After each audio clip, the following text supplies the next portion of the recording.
Espace TV. Espace TV, le 10 minutes. Lycée Kipé, 10h20. Pas l'ambiance des grands jours. Seuls quelques élèves et des enseignants contractuels dans la cour. En terminale sciences expérimentales, juste 2 élèves, sans un professeur. Et pourtant, pour les premières heures, les cours ont été dispensés. Les élèves et le tableau le démontrent. On a fait cours le matin, on avait un professeur de chimie, on a écrit le programme. Malgré la présence des enseignants contractuels, le premier responsable du lycée Kipé indique qu'ils n'ont pas eu l'accès aux salles de classe. C'est les titulaires, le contractuel, qu'est-ce qu'il va dire? Il n'a pas de programme, il ne connaît pas d'emploi du temps. Mais ce n'est pas, chez moi, ce n'est pas le chantage à l'école. Ça, c'est distraire les enfants. Ils ont leur emploi du temps. Le professeur doit avoir son emploi du temps pour enseigner.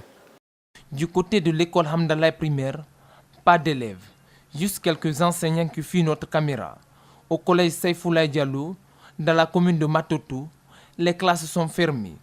Nous demandons au gouvernement de tendre la main au général Abakar, Souma et son équipe pour pouvoir finir avec la crise. Les contractuels, ce n'est pas la solution. Selon les autorités de l'école, sur les 18 enseignants titulaires, 13 ont répondu à l'appel. Tous les 20 contractuels programmés sont venus. Parmi les enseignants contractuels, certains ont des soucis de communication et ne partagent pas le combat du SLEG. Nous, on ne peut pas comparer avec les enseignants, puisqu'ils sont déjà embauchés. Nous, on n'a pas embauché jusqu'à présent. Vous voyez, ça fait combien d'années depuis qu'on a fini nos études? 3 ans, à peu près 4 ans. On n'a pas d'emploi. Donc, on est derrière le chef d'État. À l'école primaire de Bessia également, les classes sont ouvertes. Enseignants et élèves absents. Un impressionnant dispositif sécuritaire a été déployé dans la capitale. Désormais, c'est Mohamed Lamine Bangoura qui va diriger la haute fonction de président de la Cour constitutionnelle de Guinée. Une passation de pouvoir qui se passe à l'absence du président destitué, Khalifa Sall. Cet acte réglementaire du chef de l'exécutif n'a en réalité comme objet que de rendre possible pour le nouveau président de la Cour constitutionnelle l'exercice de sa fonction de gestionnaire administratif et financier de l'institution tel que prévu par l'article 88 de la loi organique portant organisation et fonctionnement de la Cour constitutionnelle. La mise en place de cette nouvelle équipe dirigeante suscite déjà l'inquiétude chez certains Guinéens. Les défis restent énormes, mais le nouvel entrant promet de restaurer l'image de la Cour constitutionnelle tout en sauvegardant la loi guinéenne et l'indépendance de l'institution. Avant d'entrer en fonction, les membres de la Cour constitutionnelle prêtent serment de garder le secret de délibération et de vote, de ne pas prendre aucune position publique sur les questions relevant de la compétence de la Cour. Ces principes, mesdames et messieurs, je m'engage à respecter et à les faire respecter à la lettre. Professeur de droit depuis une trentaine d'années dans des universités guinéennes, Mohamed Lamine Bangoura donne déjà l'assurance que la Cour constitutionnelle ne dérogera pas à sa mission qui est celle de contribuer au renforcement des valeurs démocratiques dans le pays. Nous évoluons ensemble depuis plus de 3 ans et je suis conscient de vos préoccupations et aspirations en vue d'assurer le bon fonctionnement de la Cour. Je m'y emploierai à y faire face avec mes collègues conseillers, car l'amélioration de la capacité opérationnelle du personnel administratif sera l'une de nos priorités. À cet instant-là, il n'est pas encore élu maire de Bofa. Le Sharp n'est pas autour de son cou. Comme les autres conseillers, il glisse son bulletin. La suite ne peut être qu'une élection de Seydou Bakissine Camara à la tête de la mairie de Bofa. Très rapidement, c'est lui qui est huissier de justice de profession, s'adresse à sa population. Je ne serai pas un maire chef qui ordonne tout seul et de façon unilatérale.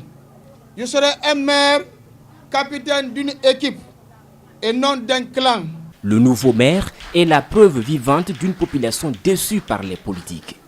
Seydouba Kissing Kamara a conduit aux dernières élections communales une liste indépendante. Il salue ses conseillers et leur rappelle les règles de base. Nous, les 23 conseillères et conseillers de notre commune, filles et fils de Bofa, nous avons le mandat représentatif des populations de la commune urbaine de Bofa.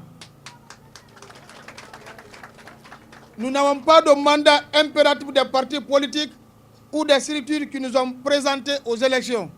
Comme toute élection, la population était là pour acclamer leur leader, mais aussi pour entendre ses promesses.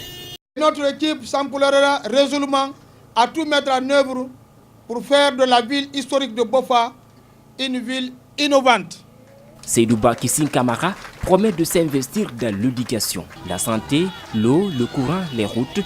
Toute la ville a vibré derrière lui. Il n'a pas attendu longtemps pour jouer son rôle de maire.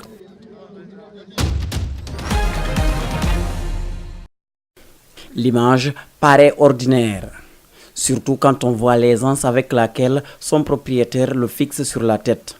Revenons sur les détails. Un mini panneau solaire pour capter l'énergie, une batterie de stockage de cette même énergie. À l'intérieur, un ventilateur bien placé aspire la chaleur dégagée par le corps via la tête. Bon, maintenant avec ce casque, il te permet de refroidir au moment que tu travailles sous le soleil.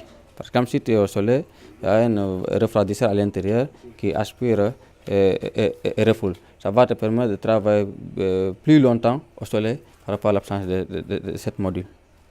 J'ai compris ça, c'est extrêmement important. Surtout pour les ouvriers qui travaillent dans les zones chaudes. Ici, voici le casque. Il absorbe la lumière solaire pour te refroidir. Tant que le soleil est ardent, toi tu te refroidis. L'ouvrier qui porte ce casque pourra aussi charger un téléphone portable. Il pourra également utiliser la lampe pour travailler dans des endroits sombres. Autre prouesse réussie par Colomb, c'est la conception d'un traceur solaire. Habituellement, un panneau une fois fixé ne bouge pas. Résultat, la batterie n'a que quelques heures de charge. Celui-ci est différent. Désormais, un traceur solaire est là pour traquer les rayons solaires, ce qui permet au panneau de fonctionner à plein régime. Il gagne le 100% du rendement des panneaux seulement entre 11h30 et 13h30, c'est-à-dire que 2 heures.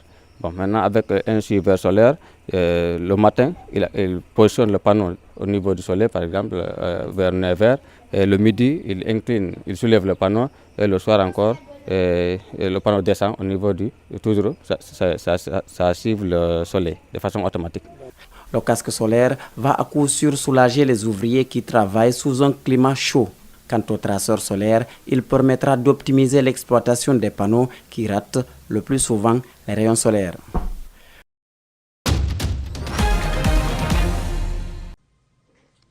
J'ai reçu du peuple camerounais un mandat clair que j'entends défendre fermement jusqu'au bout.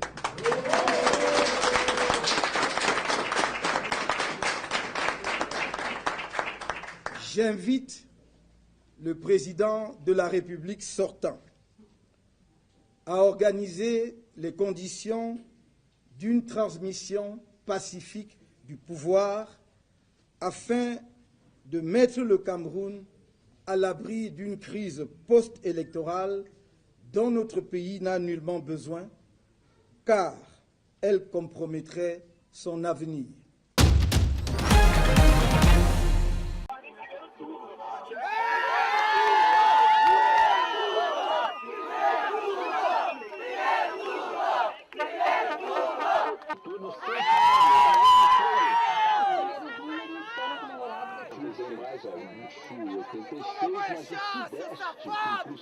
Faltam aí 3 semanas para o segundo turno.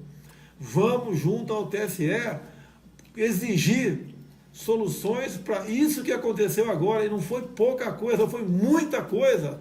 Tenho certeza, se esse problema tivesse ocorrido e tivéssemos confiança no voto eletrônico, já teríamos o nome do futuro presidente da República decidido no dia de hoje.